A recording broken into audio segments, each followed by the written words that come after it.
Good morning, and I want to welcome you to the True Disciples broadcast. And for the next 30 minutes, my goal is to inspire you, to activate you, and to challenge you, and to hopefully activate you into confidence that will allow you to take your Christian faith out into the culture and engage it. My name is Pastor Kevin Baird.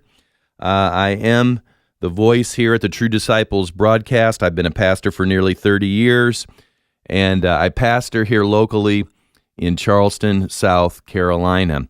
Hey, I want to just make mention to you because I think it slipped by on a couple radio broadcasts that recently Legacy Church has moved to a new location. In fact, by the time you're hearing this, I'm sure we'll have been there for several weeks, but we're no longer at our old location. We were leasing some things at our old location, and the lease ran out, and it was just time for a change and to steward God's money better and to be economically smarter as we're also developing property and doing some other things with regards to expansion. But we have a new location, and our new location is at the Crown Plaza Hotel in the Tanger Outlet area of North Charleston. It's right off either interstate. You can get off I-26 at Montague, or you could get off 526 at International and go to the Tanger Outlet area. Sunday mornings at 10 o'clock is when we have our worship experience and service. And you'll be able to find us because we have yard signs out everywhere that will lead you right to the Crown Plaza Hotel. I know many people that hear this, they say to themselves, really, a hotel? But let me just say this about the Crown Plaza. It recently had an $18 million renovation. I thought to myself as we were coming in to hold church services there, what a wonderful thing that they did for us to renovate with $18 million their hotel. It is a beautiful venue. And when you come in and you'll walk through the lobby, you will see all of our signs, and we have wonderful rooms set up for not only worship, but also for your children, several areas for children to be able to play, to receive their lessons. It is a first-class venue. And so I want to encourage you, if you've never been out to check us out, come to the Crown Plaza Sunday mornings, 10 o'clock in the morning, and you'll be glad you did. There's some great things that are happening, and we appreciate the Crown Plaza for assisting us in this particular area. I'm also, just to let you know, the executive director of the South Carolina Pastors Alliance. It's a network that I'm told now by my public policy director. It's a network of almost 300 pastors all around the state who are in alliance together, networking together in order to further the causes of faith, family, and freedom. We believe all of those are biblical, foundational issues, and we're doing our best to use our influence in order to speak to these things in the great public policy debates of our era. And I want to take just a moment as well to let pastors know, as well as Christian leaders out there, that on October the 17th in Columbia, South Carolina, again, that's October the 17th, it's a Thursday, in Columbia, South Carolina, we will be meeting at Columbia World Outreach. It is a local church, a great local church pastored by Pastor Mike Gonzalez. It's not but a few blocks from Williams-Brice Stadium. So if you can get to a Carolina Gamecock football game, you can make it to this South Carolina Pastors Alliance Summit. We will be meeting Thursday, 10 o'clock in the morning at the Columbia World Outreach. It's a church. And you can go to our Facebook site and see the directions to get there, and that's South Carolina Pastors Alliance on Facebook. You can go to scpastorsalliance.net, and you can also find ways to communicate with us, and we can get you there. But we're going to have a great summit. We've got several special speakers that are coming. We have some exciting plans that we want to share with you, and my hope is that numbers of pastors, Christian leaders, it's not exclusively for them. In other words, if you're a lay person in your church and you're wanting to be a part and hear what's going on, you're certainly invited to come. But we're going to have some important speakers that'll be sharing some important strategic, tactical things that we can do as pastors in order to bring greater influence to the public policy debate and into the public arena. And so you do not want to miss this. And again, I want to thank Pastor Mike Gonzalez. He's a great, great pastor there in the Columbia area, and he's hosting this event, and it'll just be 2 hours. From 10 to 12, we'll be done.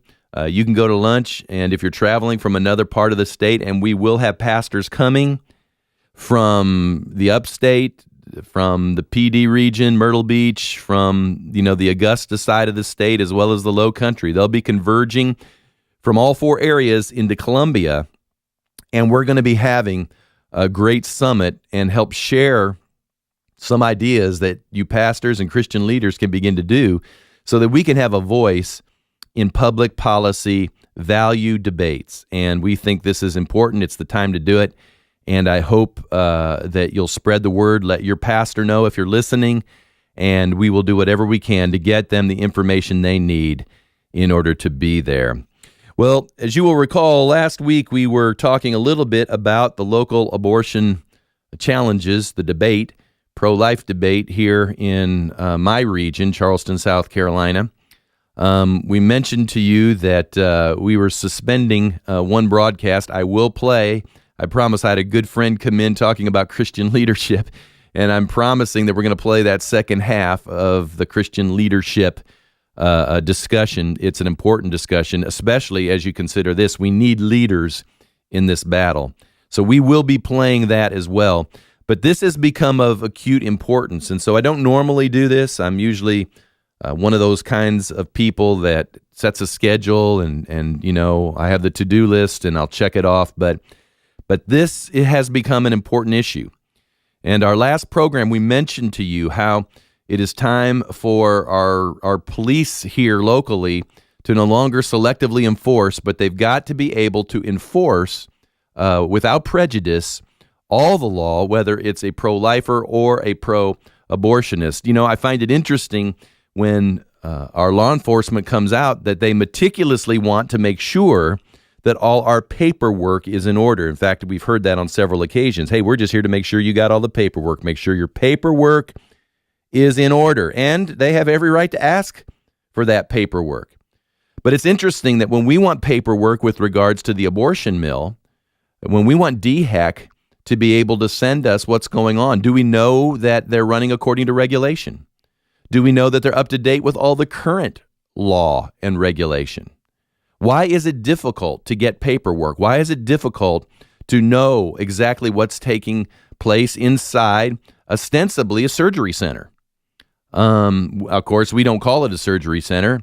The Bible calls it a high place. It calls it an altar of child sacrifice. But in the legal terminology, it's a surgery center. Is it adhering to all the regulations? Nobody knows, because we can't seem to get what should be public record and public knowledge, all of that paperwork. And yet, as a pro-life community, we're expected to meticulously have all of our paperwork in order. And this is just one of many issues that we mentioned on our last program that you can go back and find the True Disciples broadcasts on YouTube, and you can hear the issues that we're facing. But we just believe it is time, from the mayor to the police chief to our police officers who are on the street. And I will say again, we are law and order kind of people.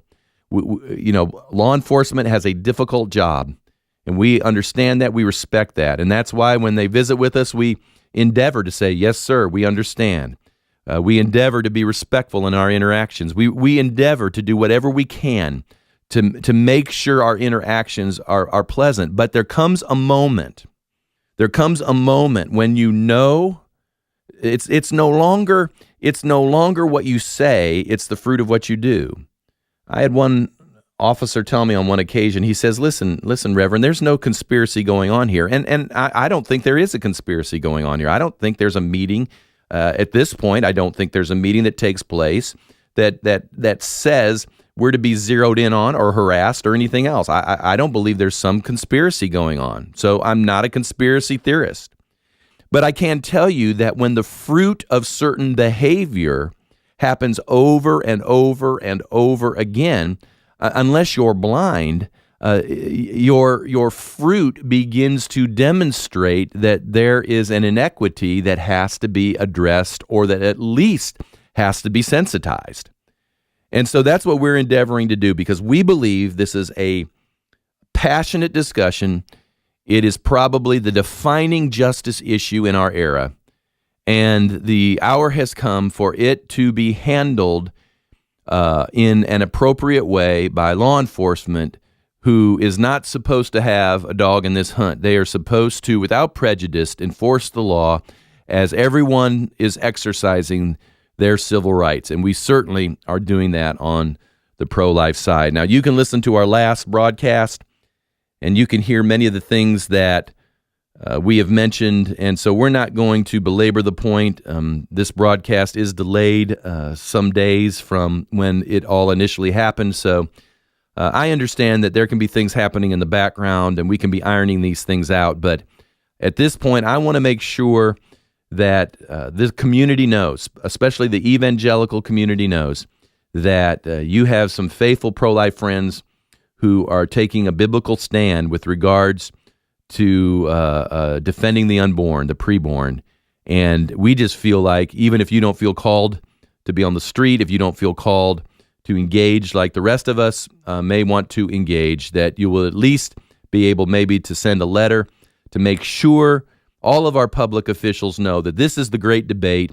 The Supreme Court in 1973, when it decided Roe v. Wade, it did not allow us to have this debate. It did not allow us to have this great discussion. And therefore, we're having this discussion continually for 40 years on the streets. And so we just feel like it needs to take place. This nation is becoming a pro-life nation, and we just feel like we're getting a little too much attention and rigorous enforcement when the pro-abortion side is allowed to flaunt numerous illegalities without any repercussion at all. I want to say this time, though, as we're doing this broadcast, and by the way, if you've tuned in, you're listening to the True Disciples broadcast here on this radio station. I want to just be able to say, though, that I'm grateful that this era we are living in, that we're seeing our culture and society begin to shift from being a predominantly pro-abortion society to now, statistically, polling is showing us that we are a pro-life community and we are a pro-life culture. I mean, there are numerous things we can point to by ways of victory and encouragement. I know statistically we're seeing every poll come out telling us that. We have a generation who, because I believe of technology, is seeing that human beings are maturing and growing in the womb. And so they're understanding that this is life, this is a human being. And so I believe there's a whole new generation that's coming up that has a far higher sensitivity to life than perhaps their parents. I know that we've had groundbreaking legislation in other states like, North Dakota, Texas, Mississippi. They tell me there's a great movement going on in Wisconsin, and even our Carolinian neighbors to the north in North Carolina. We're seeing a lot of great things happening with regards to legislation that are causing these abortion mills to begin to close down. And all of this is good news, but I just want to share with those of you listening, and I want to do this compassionately and sensitively. I want to share this with you, and I want God to be able to use this moment, that I think sometimes what might grieve the heart of God more than even the abortion or the abortionist or the politicians who refuse to lead. And by the way, there is legislation that's stuck in the committees in the legislature of South Carolina because we aren't having lawmakers, and it's a Republican-dominated legislature. I'm just telling you, we are having lawmakers who are refusing to get pro-life legislation out of their committees. And, they tell us they're pro-life, but we're needing leaders who are pro-life. And I think what grieves God's heart more than just these issues that we see is that there is a church, unfortunately, and I'm talking about the church at large, that has grown apathetic in this issue. I think sometimes, the church is analogous to the army of Saul. You may know the story of when Saul was king over Israel, and he went out to meet the Philistines in battle. And so there was the Philistine army on one side and the armies of Israel on the other side. And Saul's army was sitting there, and all of a sudden, a Philistine giant came out by the name of Goliath. And he began to taunt Saul and taunt the armies of Israel. In fact, for 40 days, the scripture says that Goliath came out and mocked them, calling for someone to come out, and it should have been Saul, but for someone to come out and to determine the outcome of this war by battling him, this giant, on the battlefield. And, Goliath did this for 40 days.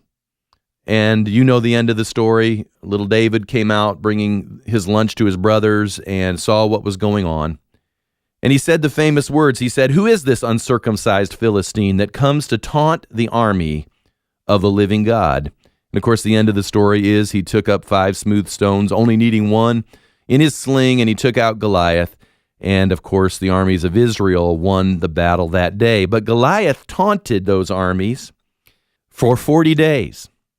And in some ways, I see this abortion debate as really the Goliath, that the abortion industry and the abortionists come, and they've not taunted for 40 days. They've taunted us now for 40 years, since 1973, since Roe v. Wade. We have had almost exclusively unfettered abortion rights here in America. Now, I realize people will tell you that's not the case, but most of you read newspapers or watch the news to know enough that there are partial birth abortions that take place here in our country. We know recently in Pennsylvania, there was an abortionist that was found guilty of late-term abortion of the most gruesome magnitude. And these things are taking place in America. And it taunts the armies of the living God. The church almost stands immobilized. We refuse to arise on this really ground zero issue. Life is a ground zero issue. These are human beings that are made in the image of God. And Jesus calls us to love our neighbor. Jesus calls us to protect the children. Jesus calls us that we are not to harm the least of these. And I believe that this issue, and of course there are great cultural debates going on with regards to all sorts of moral issues, but I do believe abortion is the ground zero issues. And I believe that it's ground zero morally. I mean, morally, we have to ask ourselves the question, is this how we're going to treat our fellow human beings that are being ripped apart and thrown into trash cans? And it's a terrible thing to listen to, much less have to view. But that's no better than what we say we're standing against when we listen to our president tell us that children in Syria can't be gassed or be used as targets of chemical weapons by Assad because it's our children. And yet our children are being targeted in the womb here in America with chemical weapons as well. It is the height of moral hypocrisy in our culture to not be able to see this. I believe politically it's the ground zero issue because there are no rights that you have if you're not alive. I mean, if you're not alive, this almost sounds silly to mention this, but if you're not alive, you don't have any need for any right. Well, you see, the basic right, and our founders said this, they spoke this in the Declaration of Independence, that we are endowed by our Creator with certain inalienable rights, among which are life, liberty, and the pursuit of happiness. And yet we have political leaders that tell us there are greater issues than this one that they need to address. They're worried about the economy. They're worried about jobs. I've listened to our legislators here in South Carolina tell us they don't have time for it, but then listen to them pass legislation that honors Farmer John down the road for something he did on his farm. Now, maybe Farmer John needs affirmation, and we have nothing against the farmers, but to look and say we don't have time for it, and then to go through the legislation they go through is mind-boggling. Are we really that naive and ignorant? I mean, it is time that we had leaders that arose and began to lead on this issue. And I know it's the ground zero issue theologically. It's the gospel. It's a gospel issue. I mean, these babies, I already said, they're our neighbors, and love demands that somebody speak for them. And so On this broadcast, and these 30 minutes on Sunday always go so quickly, but really what I want to do today is just to offer you really just a couple quick things in these final few moments that I think you can do to help, because you may not feel called like I'm called to culturally engage. I mean, this is not the only issue that I'm engaged in and wanting to see challenged and changed in our culture. Anyone that's heard this broadcast knows that I believe, whether it's Matthew 28 in the Great Commission, or whether you're reading through Colossians 1 and Paul's great discourse there with regards to the lordship of Jesus Christ, I believe that our Christian values are values that are worthy to be brought to the public discussion, and they're values that have stood the test of time, and if understood rightly, they bless a nation, they bless a culture, they bless a society, and it brings order and God's favor to it. So as I do this, it's not because it endears me to just vast numbers of people. As a matter of fact, I can pretty much assure you that there are numbers of people who think I'm a thorn in their flesh. But I feel like it's important that we give voice to a biblical worldview and an evangelical mindset. And I just want to exhort you, if you're listening today, I want to exhort you that it is time, if you say you're a believer, that it's time to activate that belief system into every arena of life. I hope when you go to work that you take your Christianity with you and that He's Lord over your life, even as you're working at the workplace. I would hope. I would hope if you go to school that you don't set Jesus on the curb as you go into school and then you pick Him up when you walk out. That's not what lordship means. Lordship means that He's Lord of everything, of every moment, of every place you walk. And I just want to encourage you that the time has come, I think, for the church, and I know here locally where I live, that it's time for the church to arise. And it's time, if we say with our mouth that Jesus is Lord, that with our feet and our hands and our vocal cords, that we begin to press that lordship into every arena of life. And I realize not everybody, as I've said, is going to do what I do. I don't think God created a bunch of clones, and certainly he didn't want to clone me. Nobody wants that. I wouldn't want that for you. But I do know that God has called us all to carry His lordship with us everywhere we go. And so I want to exhort you in just a couple of things here that I think are important. And if you'll take this away, if you'll really listen to me this morning and take this away, I believe we can make an incredible impact here locally. And maybe some of you that listen to this in other areas through our social media venue, you can begin to make a difference where you're at. But number one is we got to pray. I mean, we have to seriously begin to pray. I know everybody prays. They say they do anyway. But we've got to begin to put some of these things on the front burner of our prayer list. We've got to begin to pray. We've got to pray that God would send awakening and revival. We've got to pray that we would be involved in it. We've got to pray that there would be a sweeping of His Spirit across this land that would melt our hearts. It would cause the callousness and the numbness that we feel towards some of these things when we say, well, it's not bothering me, so I'm not going to bother it. Listen, it is time that we grieve for what God grieved for. It is time our hearts were broken for what is breaking His heart. And you know when that's going to happen is when we pray and when He begins to impart in greater measure His heart to us. We say pray, it's time to pray. And people nod their head and say, yeah, it's important. But it's amazing how few show up to it. We have intercession time at our church.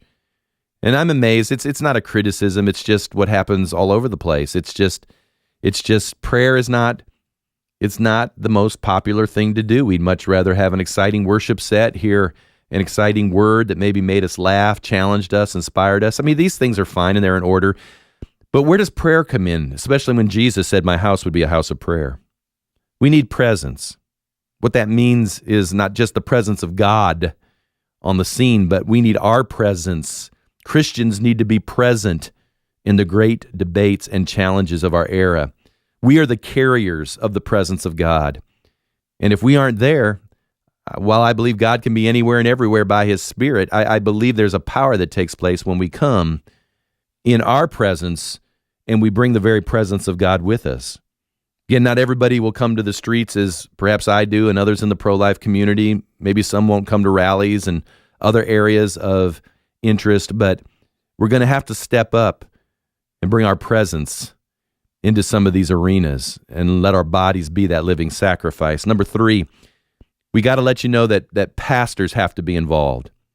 I don't know if there are any pastors that are listening at this time. I realize most pastors are probably preparing for their Sunday morning services, but maybe you can, in an appropriate way, begin to just encourage your pastor. Hey, there's some great debates that are going on in our culture. And we need to be a part. We need to know how to have this debate. We as your people need to be trained in this debate. You need to let us know. You need to challenge us. I can tell you right now, there's an alliance, the South Carolina Pastors Alliance, and we'll be meeting on October the 17th in Columbia. And we're going to be sharing with pastors and Christian leaders a more tangible way for them to get involved. And maybe that's something you could mention to your pastor, and he'd want to come up and listen. Listen, the hour's growing late, the hour's growing dim. And if we don't have pastors stepping up, I don't know what other voice can begin to help turn the direction our nation is going in. And I'm just telling you, we need the voices of the pulpits. The church is God's built-in structure and mechanism in nations to begin to speak to the culture. I've often said to my people, who speaks for God?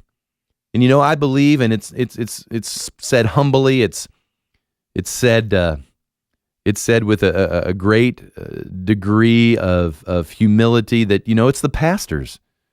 They speak for God. They're speaking His Word. They're speaking the Scripture. And we need to hear what God's saying through His Word again as it comes through His servants. So share with your pastors. And then finally, number 4, there is what I call a political component. I just gave you 4 P's here. Pray, presence, pastors, and there's a political component because truthfully, we codify what we value into the culture, and values are codified every day. I've had people tell me, they said, we don't want your religion shoved down our throat. We aren't legislating religion. Well, you know what? Every time a law is enacted, somebody's morality is being legislated. I mean, if you aren't going to enact certain religious concepts, then you better take out all the laws concerning murder and stealing and cheating and lying. Because truthfully, all of those are religious concepts. And we codified them in law because we have said if we allow these to exist, it produces anarchy, chaos, and destruction in our culture. Well, truthfully, folks, right now, our culture is declining. There is anarchy and chaos, and we have got to ask ourselves, where did we go wrong? And a lot of where we went wrong is when we decided we no longer needed the God part in the equation. And so I want to encourage you. I mean, you don't have to be a politician. You don't have to necessarily throw your hat into the ring of political discourse. Some will. We need good people. You may not necessarily feel like you're the civic leader in some area, so you just aren't there about stepping in. But that doesn't mean you couldn't write a letter, or you couldn't send an email, or you couldn't say, I can't articulate it very well, but what he said, I agree with that, and I want you to know that I'm behind that. There are all sorts of ways you can get involved, and I hope you do. Well, our 30 minutes has gone quickly again today, and it always seems like I run out of time before I have run out of things to say, but keep listening. I hope you listened to this True Disciples broadcast. I'm glad you did. I'm going to have to wrap it up this morning. Remember all of our touch points. I'd love to hear from you. Maybe you'd like to sponsor the program. But until next time, I would just want you to know I'm encouraging you to keep walking the walk and to keep being a true disciple. My name is Pastor Kevin Baird. I'm so glad you listened today. I encourage you in your walk, and I want you to have a good week. God bless you until next time.